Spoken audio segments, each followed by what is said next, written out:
Hello, campus leaders. Teri Clement with E3 Alliance here. And the E3 Alliance team wanted to provide a resource for you in a convenient, efficient format.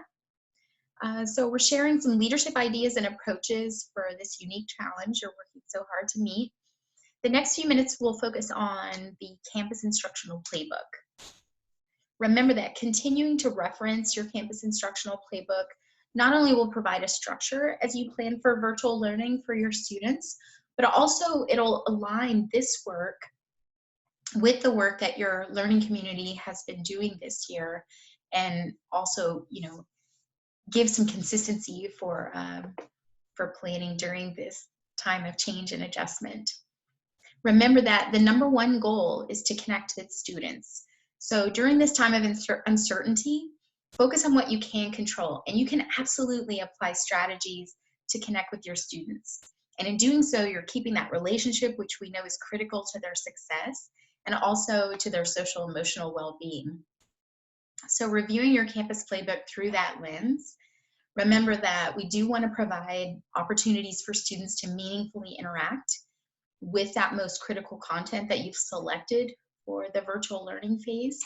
But if you can do that and connect with your students, then we can move beyond just rote review and practice and really get to those authentic, engaging experiences for students. Next, when you look at your Campus Instructional Playbook, look at the whys of the plays. Remember that your Campus Instructional Playbook was developed by a team of leaders on your campus for your students. So going back to the why and considering, can these plays be adapted for the virtual instruction environment and still serve that same purpose, that original why, the reason that you chose that play to begin with. So considering that, let's look at an example. This is an example instructional playbook. There are 4 plays for this campus, and I'm just gonna look at 2 of them for you, but please know that all of these could be adapted for the virtual instruction environment. But for instance, if I take this process and I look at Think, Pair, Share, the why of Think, Pair, Share was to provide structure and accountability for student collaboration and academic talk.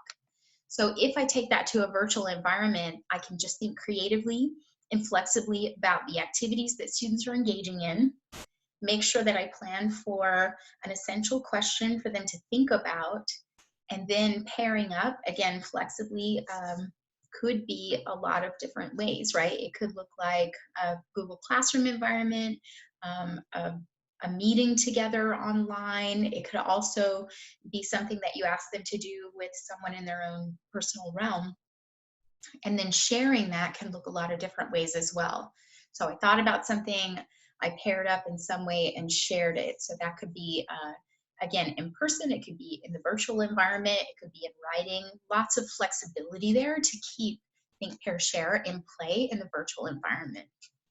And let's also look at written response. Remember, the why here for this campus, they had students writing to gain a deeper understanding and demonstrate their learning of a particular topic or concept.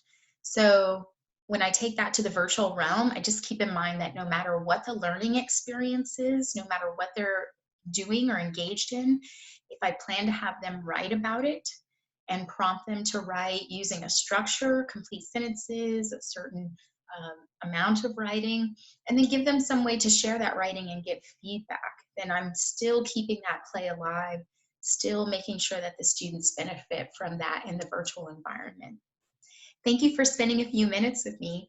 E3 Alliance, we look forward to continuing to partner with you in this work, and we definitely want to thank you for the hard work that you're putting in for your students right now. Thanks, and see you soon.